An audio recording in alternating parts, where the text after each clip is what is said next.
전문적 의학 지식을 바탕으로 약물의 오남용을 막아주는 사람들. 그들이 바로 약사이다. 네, 안녕하세요. 약사 최병원입니다. 처방에 따라서 의약품을 조제, 판매하고 또한 환자의 양력 관리와 건강 상담을 하는 그런 사람입니다. 또 환자나 보호자를 대상으로 질병 치료나 건강 유지에 필요한 상담을 하는 업무를 같이 수행하고 있습니다. 우와, 약들이 정말 많은데요. 이 많은 약품에 대한 정보를 모두 다 알고 있어야 하는 거죠? 도대체 몇 종류나 되는 건가요? 예, 전문 의약품이 350종, 그다음에 일반 의약품이 300종, 이외에 소독약 같은 부외품이 50종, 그래서 저희 약국에서 한 700종 정도를 취급하고 있습니다. 약이라는 건 누가 언제 어느 정도 복용하느냐에 따라 그 효능이 달라진다. 심할 경우 약이 아니라 독이 될 수도 있는 일. 그러므로 약사는 약품에 대해 성분, 효능, 부작용 등의 정보를 파악하고 환자에게 적합한 약을 조제하고 판매해야 한다. 환자에게 정확한 복용법을 알려주는 것 역시 약사의 몫이다. 이곳이 조제실입니다. 의사의 처방전에 따라 그 의약품을 혼합하고 또 환자가 잘 복용할 수 있도록 조제하는 곳이지요. 약국에서 근무하는 약사들의 가장 중요한 업무가 바로 조제 기술이겠지요.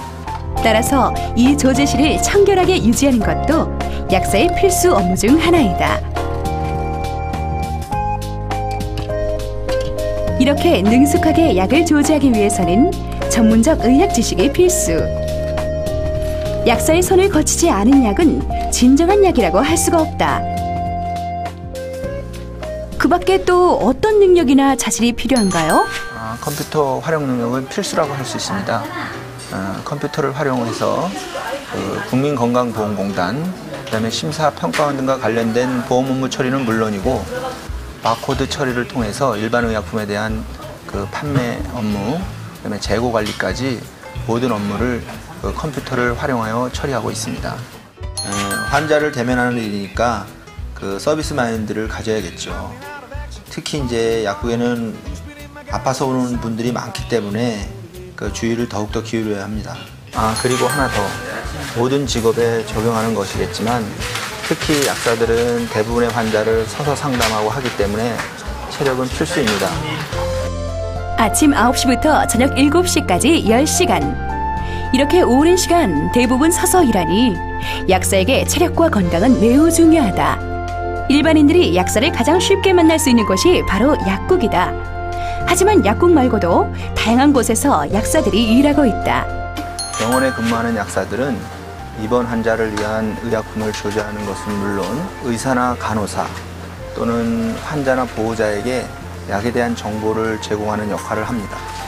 제약에 근무하는 약사들은 의약품을 개발하고 제조 및 품질 관리 또한 유통까지 담당하고 있습니다. 어떤 약사들은 마케팅 역할까지 담당하고 있습니다. 식약청에 근무하는 약사는 연구 분야와 행정 분야로 나눠줄 수 있는데 연구 분야에 근무하는 약사들은 우리나라를 약학 선진국으로 이끄는 그런 역할을 담당하고 있고요.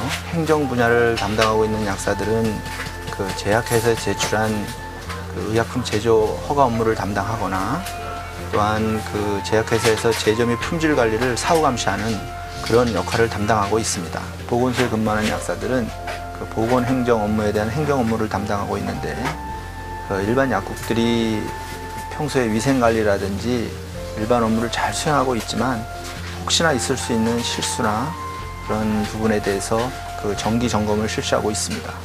약사의 진출 분야 참 다양하네요. 하지만 모든 약사의 공통점은 국민 보건을 책임진다는 사명감으로 질 높은 의료 서비스를 제공하기 위해 노력한다는 점이겠죠? 약사가 되려면 어떻게 해야 되나요? 예, 국가에서 실시하는 약사 국가 면허 시험에 합격해야 되는데요. 대학에서 약학과라든지 제약학과 등 관련 학과를 졸업하고 시험에 응시하게 됩니다. 응시생 중 약 한 85% 정도가 합격하는 것으로 알고 있습니다.